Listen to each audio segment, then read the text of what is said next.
Welcome to another Spring into Java.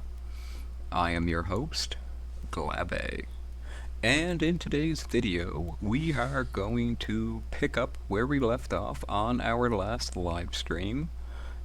We had just finished the edit command. We accepted the options. They were accepted in as booleans for whether we were looking to rename, redescribe, add a book, or remove a book. And in today's video, we are going to be crafting a way to handle these individual actions. We're going to be handling that model form that's going to be getting sent into us. And if that sounds like something that you're interested in, then let's make sure you have that full cup of coffee, and we'll dive on in. So, one of the first things that we're going to look to do here is at the end of our shelf name and our shelf description, we're just going to add an underscore, and then we are going to concat on to the end of this string dot value of, and we're taking the shelf ID. So this is just going to tack on the shelf ID to the end of the shelf name and the shelf description, so that once we handle our update shelf form, we'll know what exactly is going on. We'll know exactly which shelf it is that we're editing. So for here, we'll hop over to our form model listen. No, not the listener yet. We're going to need to create inside of here. We're going to need to make a way to get a specific user, a specific bookshelf based on the user and a shelf ID. Very similar to this one, except we are going to make some minor changes to it. So let's go ahead and first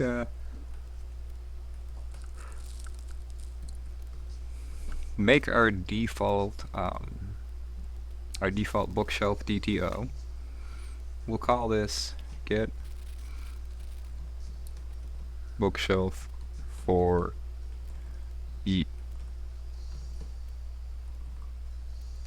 user. Goodness, if I can type. Alright, so now we're going to be taking in a couple of things here. We're going to be taking in a long, that is an ID. That will be the user's ID, or like the Discord ID. Or owner's ID, I suppose. Owner, Discord ID.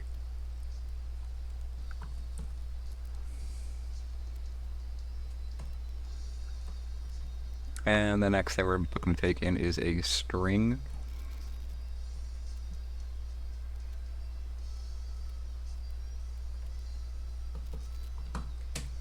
And this is going to be the shelf ID.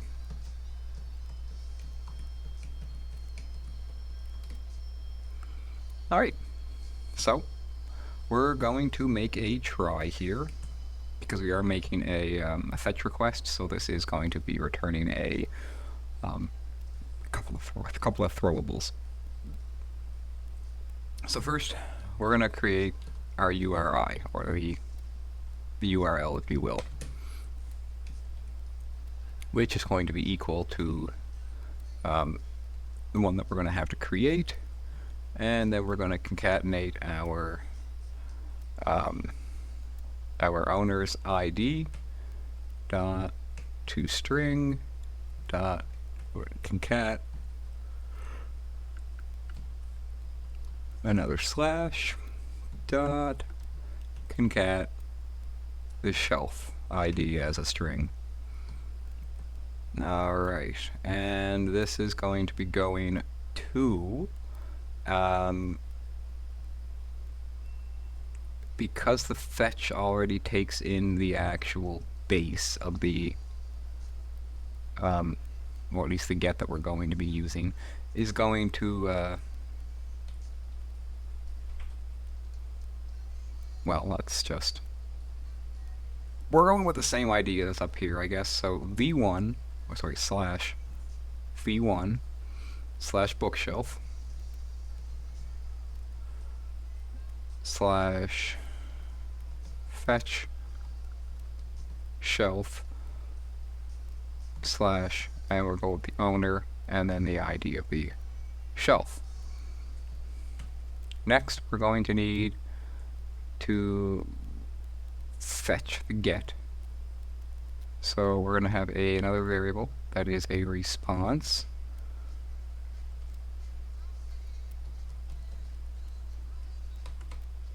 That's going to be equal to get, no, what did we call that? It wasn't get, it was fetch.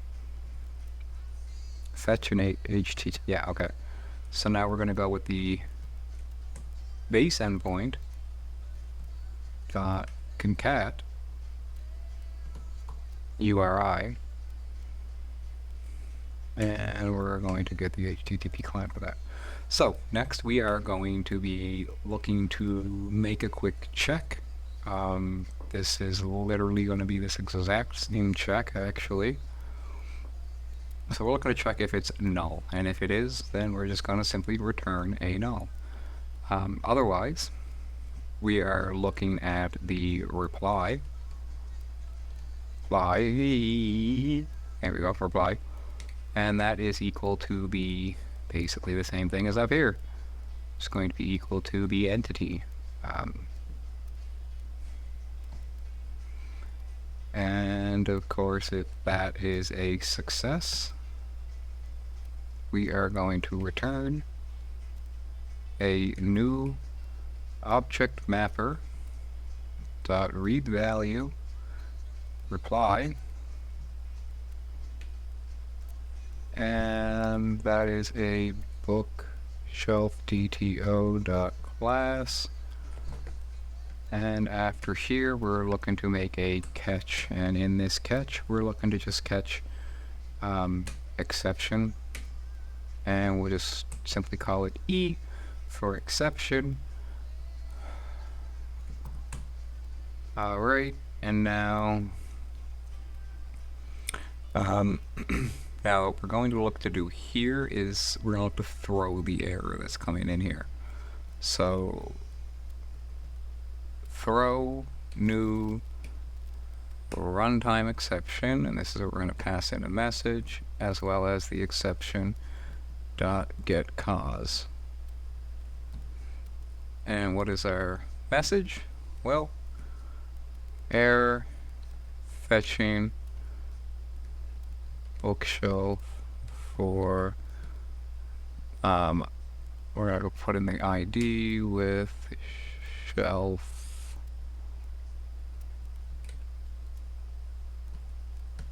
string, I guess, because we have that as a string up there. Alright, so this dot formatted, and we're going to be passing in the owner's ID and the shelf ID. So there. So what this is going to do is it's going to make a request to our backend at this URL to fetch us a bookshelf DTO. Perfect. Next, we need to create that in our bookshelf controller. But before we can do that, we need to hop into our bookshelf.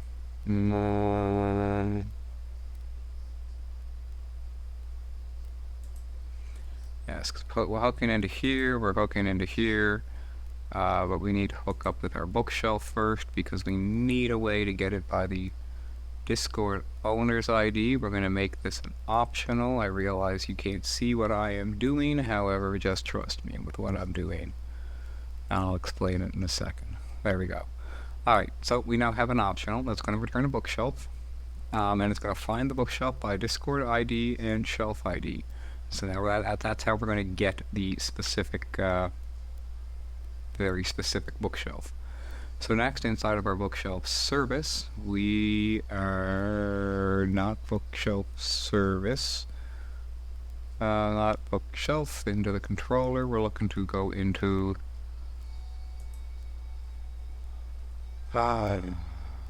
yes, we are looking to do that.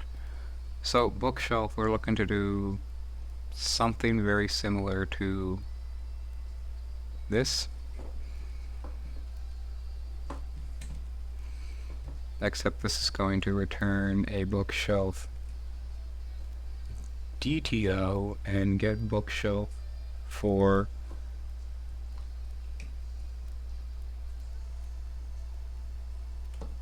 user, and we are going to log Discord ID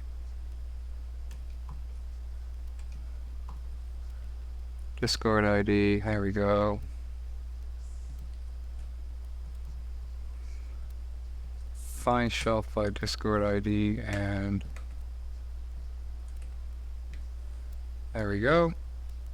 And this is going to simply be shelf dot map this convert to DTO. There we go. So now this here is going to take in a Discord user's ID and a shelf ID, search the repository, and if it does get something, it's going to map it to a DTO. Otherwise, it's going to just return out a null. So now we're going to hop into our controller, and we are very much so going to be copying this, except this is going to be glf shelf Discord ID slash shelf ID user on shelf. We're just going to stick that in there, add that path parameter. This is get shelf for user with Discord ID and shelf ID.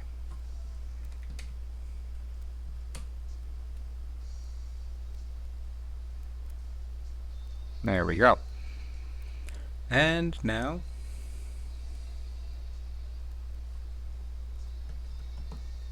we're just going to call that a shelf. If shelf is null, if the shelf is null, we're going to come back with this. If the shelf is not null, then we're just going to return back the shelf, and that is the fetch. Same as here, bookshelf fetch shelf, which a bookshelf is the top master root of this specific one, API v1 shelf, our bookshelf, and then we have slash fetch slash shelf slash Discord ID and shelf ID.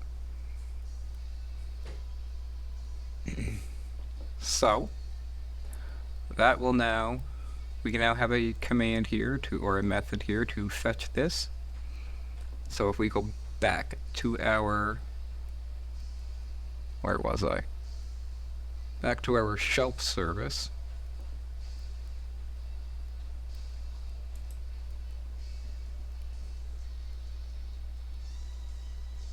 No?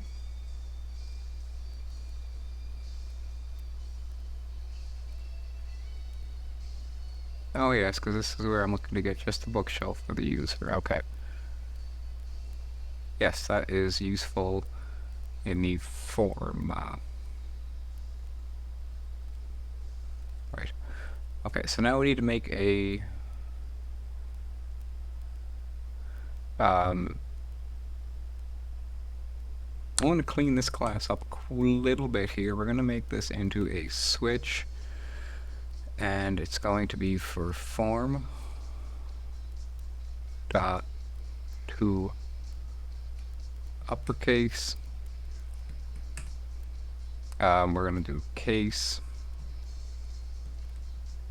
this equals that.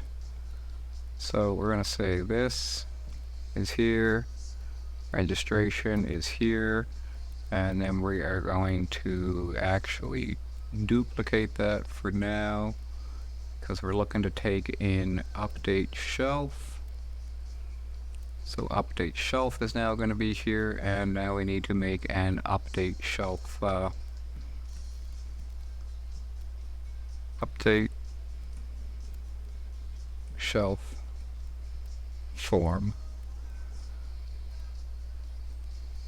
So we need to create this class, and this is going to be inside of our handlers and inside of our models, because this is a form. So there we go. We're going to add that. That takes care of that. User form, and now we need to implement. We are going to handle the model handler. We're also going to need I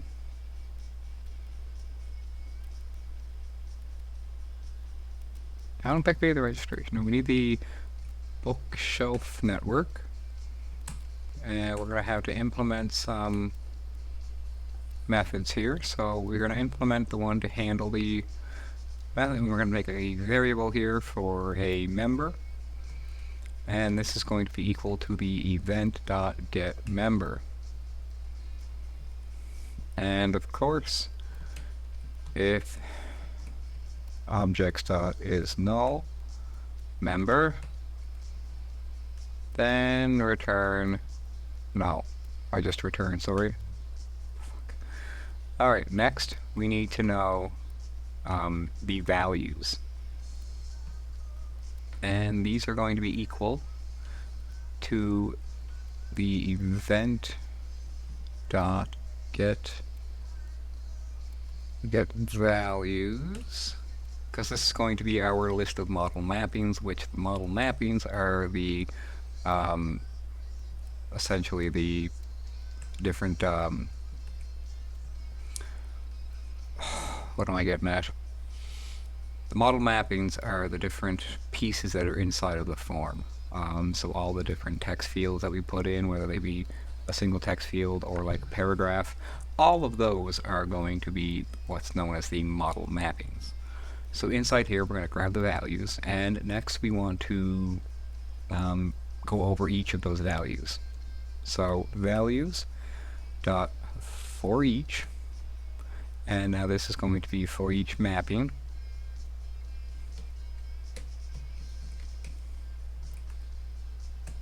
And what are we going to do for these? Well, if the mapping not get as string, or actually, sorry, no, get ID. And we want to check to see that if this starts with a specific piece of text, then we're going to do some fancy shit. So this is going to be the shelf name underscore, and what we're doing here is we're going to get the variable as a string. So this is going to be the shelf ID as a string.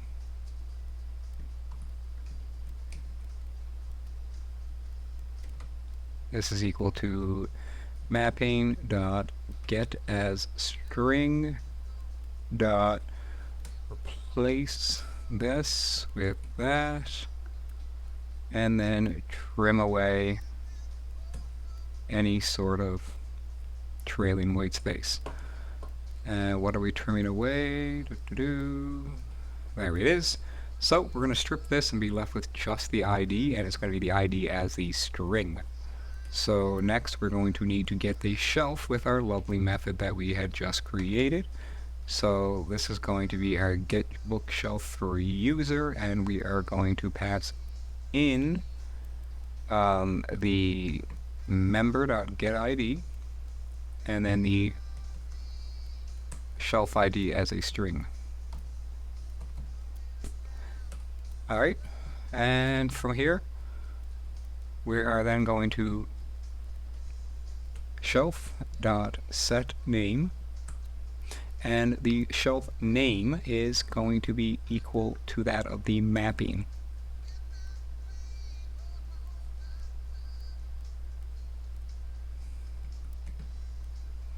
This will be the mapping get as string, and I actually screwed that up here because this is supposed to be get ID, replace this. There we go. And now we're going to go into the mapping itself and get the mapping as a string, which just getting the mapping as string is going to return the value of the input. So this is going to be what the user had actually entered into the field as a name. Now, just next thing that we're going to be looking to do after that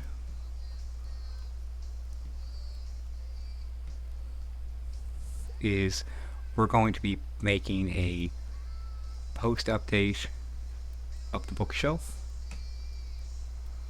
I don't know why I still left that as new bookshelf, but there.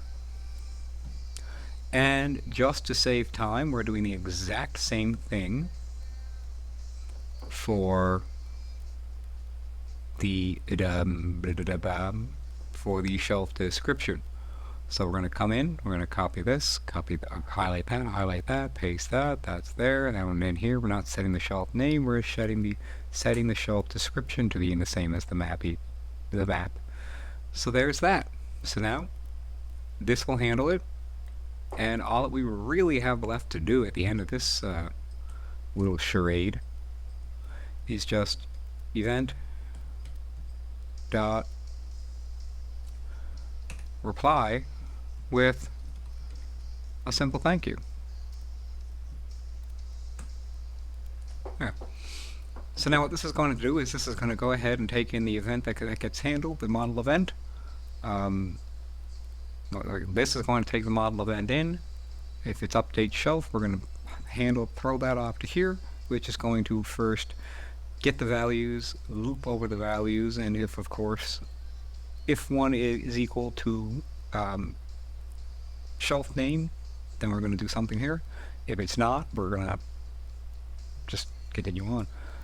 But this here will save both of our mappings, whether they pass in just one or the other, and it'll simply at the end just reply back with a thank you, just to let the user know that we are done with what we're doing. Next. So from here, we are next going to be looking at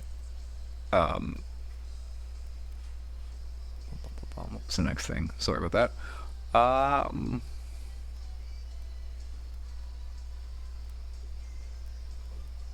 Okay, just give me one moment. So next, let's have a little challenge. So I'm gonna wrap this one up here, but I just want to wrap up with a couple of last moment things. First, I'd like to set a little challenge. We're gonna leave it here, but using your knowledge and your experience from this video or these videos, I encourage you to take the time now to finish the last command or finish the last step, which would just be presenting the user a list of their available books that they can add to a shelf, as well in a select menu, as well as adding a way to remove a book by giving them a selection of books based on the ID of the shelf that they passed in. I would absolutely love to see what you guys come up with, see if you can do it. If you have any struggles doing it, please rewatch some of the videos and touch up. But if you really need help, jump on my Discord. I will include the link in the description. But join. I encourage you to join my Discord and let me know if you were able to complete this challenge. Let me know if you were able to come up with an answer. I would absolutely love to see what you've done. And if you need help, I would absolutely love to help you. There's nothing more than there's nothing I love more than just helping people. So if you accept the challenge, let me know in the comments. Challenge accepted. And then join my Discord to let me know what you've done or to just reach out and stay in touch. In our next video, I'm going to show you how we can use IntelliJ to pack this project into an executable jar, or technically two, because we have the Spring Boot application as well as the actual Discord app. But I strongly encourage exploring the code, taking on this challenge, and having fun with it. You can also get this source code, if you haven't already, from my GitHub. It is public and open source. I will be tagging it or leaving a link to it in the description. Also, if you enjoy this series, please subscribe to me and check out my other series and other videos on game design and bot design, Spring framework. If you happen to have a suggestion for a video you'd like me to do, by all means, tag me in a post or in a comment and let me know that you want to see something. Whether it be MVC, whether it be more in-depth on micro services, whether you'd like to get more in-depth with Discord bots, whether you want me to get a little more in-depth with game development, whether you want to see us rewrite, maybe you want to see us write a game engine on this channel. Just let me know what you'd like to see. And until then, keep that cup of coffee full and keep that passion for code burning. My name is Glabe, and I'll see you in our next video.